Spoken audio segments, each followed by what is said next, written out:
Welcome students. Today we are going to start with 11th class chapter 4, that is recording of transaction part 2.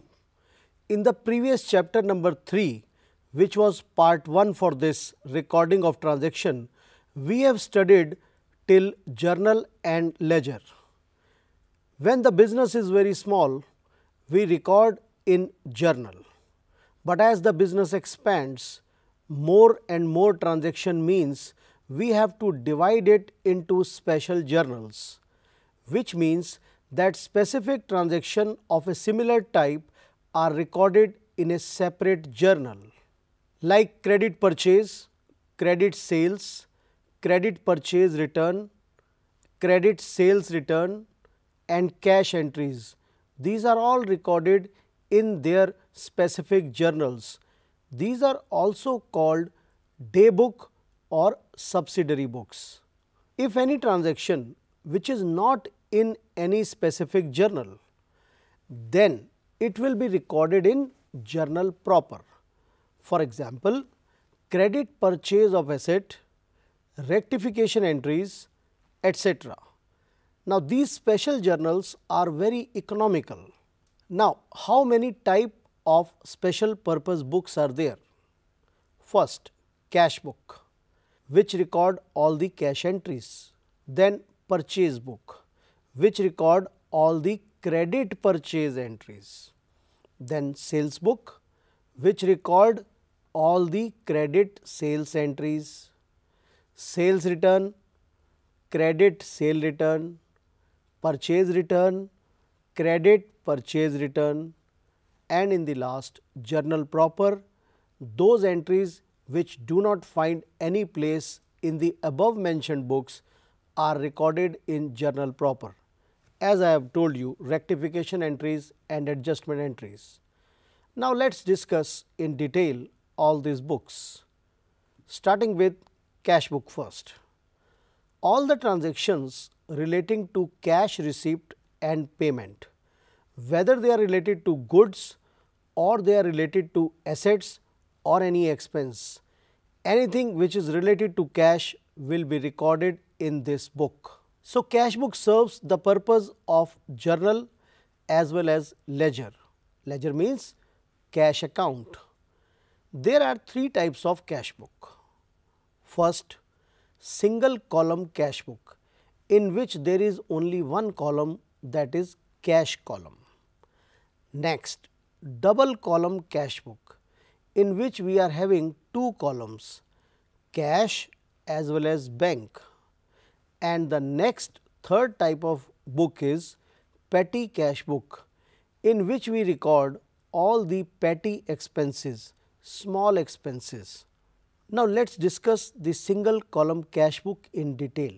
It starts with the debit side, and in the first point we write opening balance of cash, because it is just a single column cash book. So, we record opening balance of cash, and then we record all the receipts of cash, whether it is by cash sale of goods, whether it is by cash sale of furniture.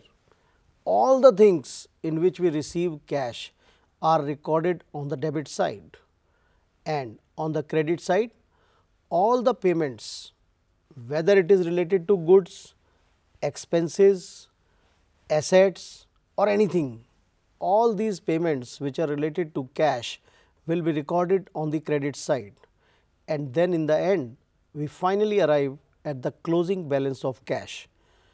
You know, debit will always be more in cash and credit will be less or equal to debit.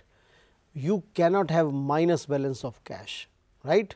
If you are having money, only then you can spend it. Now, all these entries are posted in their respective accounts also. For example, if we have received cash from Sonu, then it will be recorded in the Sonu account also on the right hand side, and we will write by cash. because when we receive cash, we will write in the cash book on debit side, to side, to Sonu, amount received. So, in the Sonu account, it will be on the right hand side by cash. As you know, all the entries have two aspects, one debit and one credit. This was discussed in our previous classes. Next, similarly, any payment made on the credit side of the cash book. For example, if we are purchasing stationery, then we will write on the right hand side, credit side by stationery, and this will be recorded in the stationery account left side, that is debit side, as to cash. So, in stationery account debit side, in cash account credit side, both aspects are there, right, debit and credit, double entry system, Lucas Pacioli. I hope you remember all these things. Now, coming to the next, double column cash book. There are two columns, as the name suggests, double column. There are two columns, one of cash and one of bank. Debit side starts with opening balance of both now, because there are two columns. So, cash as well as bank, and then all the receipts of cash in cash column and the receipts of bank in bank column. Similar treatment for the credit side also. If we are paying anything in cash, it will be recorded on the credit side cash column, and if the payment is being made by check, it will be recorded in the bank account credit side, right. When all the receipts and all the payments of cash in cash column and bank in bank column are recorded, then in the end we arrive at the closing balance of cash as well as bank. Now, one thing to note here is cash is always debit balance, that is on the credit side, and bank account can be debit balance or credit balance, because in case you have issued more checks, then it can be a negative balance, that is overdraft. We will be coming to this in our next discussion also. Now, let us discuss something about bank account. Now, generally this is a current account, because a business opens a current account in the bank. No interest is given on this account. Instead, some service charges by the bank are made, like incidental charges, you can say. They can take some charges from you for opening the account. Okay. For depositing the money, pay-in slips are used. You can write the amount to be deposited in cash or the checks which you want to deposit in the account.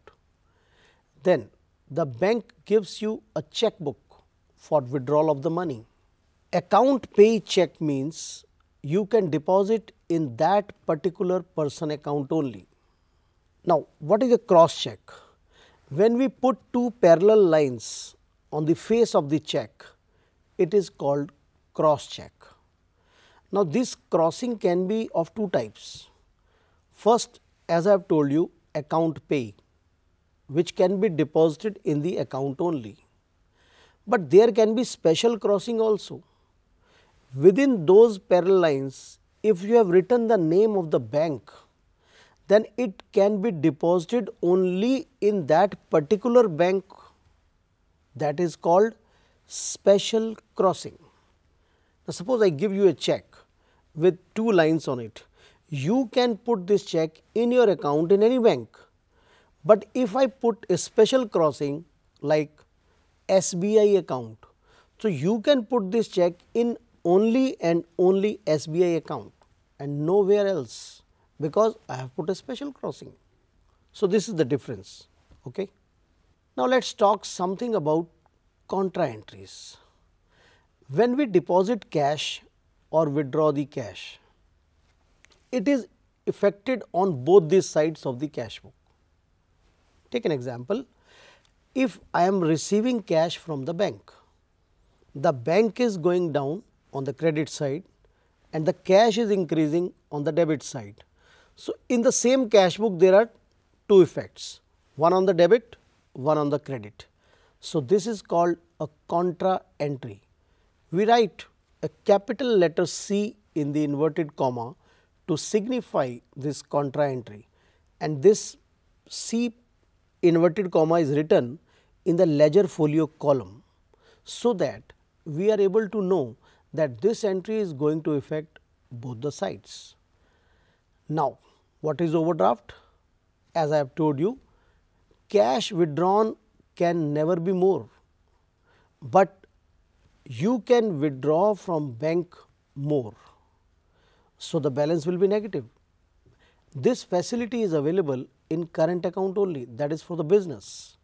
So, if the businessman is withdrawing more than what it is in his account, then it is a case of bank overdraft. Okay.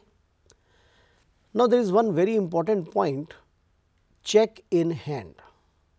Suppose I receive the check today and I do not deposit it on the same day, then I will have to take it in cash. In the next day, when I will deposit this check, it will be a contra entry. Cash will be going out, that is those checks in hand will be going out, and on the debit side bank account will be increasing. So, that makes it a contra entry. Although this concept is not used very popularly, but this is there in the theory part. So, we must know what is check in hand. As I told you, while balancing the cash book, cash balance will never be credit, because payments can never exceed the available cash, but that is not true for bank balance, because there can be overdraft. Now, what are the source document for receipts and payment? The source document for receipt is the receipt issued by cashier, whereas for the payments we have invoices, bills, etc. issued by the suppliers. All these are called vouchers. These vouchers are serially numbered and kept in a separate file for future reference and verification. Let us also think about a very important point, dishonor of a check and the bank charges. Dishonor of a check means bank will debit and cash book will credit. I am trying to say, in the bank account it will be debited in the bank, and in our cash book bank column it will be on the credit side. And similarly, bank charges, interest, commission, etc. charged by the bank will have the same effect, that is debited in the bank and credited in cash book bank column. Let us take few examples on double column cash book. Opening balance, cash and bank will come on the debit side. If we purchase the goods, it will come on the credit side. If we sell the goods in cash, it will be on the credit side of cash column. If the machinery is purchased by check, it will be on the credit side bank column. Similarly, if we purchase stationery in cash, it will be on the credit side cash column, and when we withdraw cash from the bank, it will be a contra entry, debit in cash, credit in bank, right. And when we pay rent by check, it will be in the credit side of the bank column of cash book, credit side, because we are paying by check, and the closing balance of cash and bank will be on the credit side by balance carried down on the credit side, because if debit side is more, the balance will always come on the credit side, although it is a debit balance, because debit is more, so balance is debit. Let us check our understanding what we have understood till now. Trade discount is recorded in which book? Yes, purchase book, and cash discount is recorded in cash book. Goods returned from customer are recorded in not purchase return, it is sales return, because we are getting from customer sales return. And overdraft means which balance in cash book? Negative balance in cash book. Cash book does not record blank transactions. Which transactions are not recorded in cash book? Yes, credit transactions are not recorded. And if assets are sold on credit, they are recorded in which book? Yes, try it. Oh yes, it is journal proper. In double column cash book, there are two columns. Yes, which columns? Cash and bank. Next, purchase book records only which transaction? Credit purchase of goods in trade, right. Cash book serves both purpose of blank and blank. Yes, journal and ledger, because we record the entries journal and there is no need to maintain cash and bank account. So, it works as a ledger also. Next, ledger is a blank book. Yes, it is a main book. Next, any transaction recorded on both sides of cash book is dash entry, contra entry. Next, credit purchase of machine will be recorded in yes, journal proper.